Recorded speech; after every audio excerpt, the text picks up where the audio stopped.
Adlaw nga Biyernes karon mga kaigsuunan, petsa 4 sa bulan sa Pebrero tuig 2022.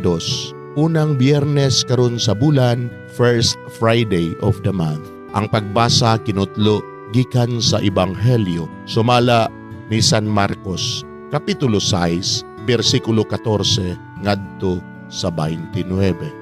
Si Hari Herodes nakadungog ni ining tanan kay nabantog naman ang ngalan ni Jesus. May mga tao nga miingon, nabanhaw si Juan nga magbubunyag. Mao kini ang hinungdan nga nahimo niya ang mga milagro. May miingon usab nga siya mao si Elias. Apan ang uban miingon, propeta siya sama sa mga bantugang propeta sa karaang panahon. Sa pagkadungog ni Herodes sa gibuhat ni Jesus, siya miingon, siya mao si Juan nga magbubunyag nga akong gipapunggutan, apan nabanhaw.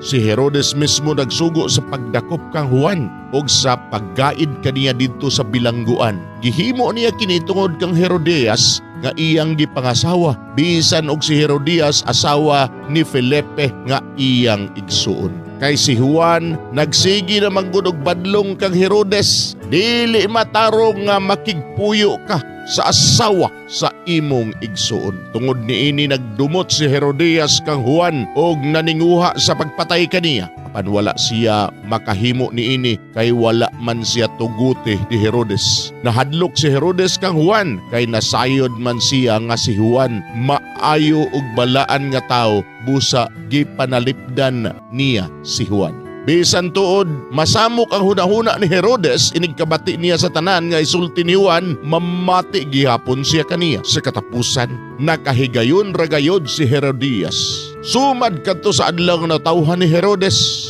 nagkumbira siya alang sa tanang kadagkuan sa kagamhanan, ingon man sa mga pangulo sa kasundaluhan o sa mga inilang tao sa Galilea. Ang anak nga babaye ni Herodias misulod og misayaw og nahimuot si Herodes og ang iyang mga bisita. Busa ang hari miingon sa dalagita, unsa may imong gusto, ihatag ko kanimo bisag unsay imong pangayoon. Og nanumpa pagyud siya, ihatag ko kanimo ang tanan nga imong pangayoon, bisan pag ang katunga sa akong gingharian. Busa migula ang dalagita og nangutana sa iyang inahan, unsa may akong pangayoon? Ang ulo ni Juan, mitubag ang inahan.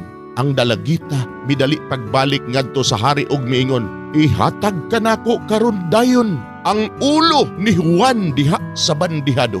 Nakapasubo kini pag-ayo sa hari, apan wala siya makabalibad tungod sa iyang gipanumpa atubangan sa tanan niyang mga bisita. Busa diha nagsugo siyang usa ka sundalo sa pagpunggot sa ulo ni Juan. Miadto ang sundalo sa bilangguan ug gipunggutan si Juan.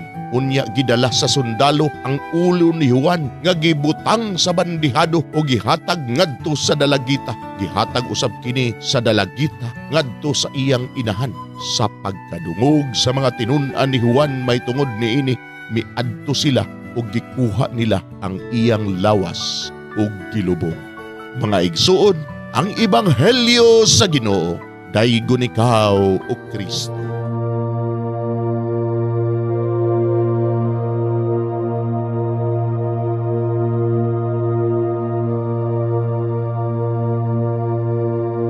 Magampo sa dili pa magsugod sa trabaho. Magampo kita sa ngalan samahan sa Anak ug sa Espiritu Santo. Amen. Langit mo namong Amahan, sa among pagsulod nining trabahoan, among gidala ang imong presensya uban kanamo. Among gipamulong ang imong kalinaw, imong grasya, imong kaluoy ug ang imong perpektong hanay sa among mga trabaho. Among gipadayag ang imong gahom labaw sa tanan diha sa mga butang nga among mahimo, masulti, mahuna-unaan ug mahukman sulod nining adlaw. Ginoo, nagapasalamat kami sa gasa sa kinabuhi niining bagong adlaw, niining kahigayunan nga kami nakasulod sa trabaho ug mamahimong parte niining nga grupo. Salamat sa mga gasa nga imong gitugyan kanamo. Hamong gamiton kini diha sa pagimaya kanimo. Hatagi kami sa kusog ug kadasig sa pagbuhat sa among mga trabaho. Panalangini ang among mga proyekto, mga ideya ug kusog. Aron sa ingon, bisan sa pinakagamay namong mga kalampusan, magahatag kini sa imong himaya. Ubani kami Ginoo sa among pagtrabaho nining adlaw. Puna kini nga lugar sa inspirasyon ug kusog. Tabangi kami nga magtrabaho isip usa ka grupo nga mapakita sa usag-usa ang kamaayo. Himuha kami nga maayo nga makabot namo ang mga butang nga kinahanglan namong buhaton. Himuha kini nga lugar nga puno sa kalipay ug panaghigalaay. Ug kamugaway ug kalinaw ang mapatigbabaw niining dapita.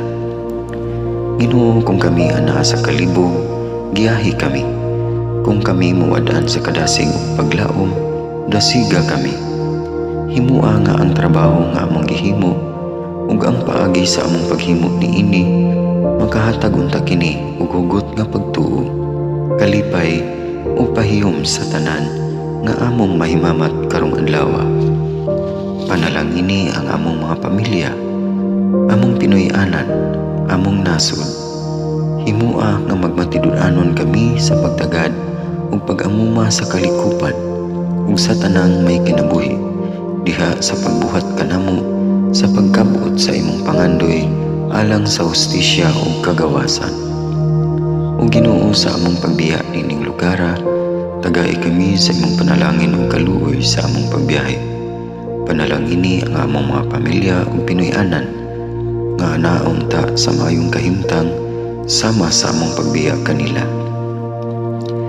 Ginoo, salamat sa tanang butang nga imong nabuhat, sa tanang butang nga imong gibuhat ug sa tanang butang nga imong buhaton pa. Sa ngalan ni Jesus, among giampo diha sa tumang pagigugma ug pagpasalamat. Amen. Sa ngalan sa Amahan, sa Anak ug sa Espiritu Santo. Amen.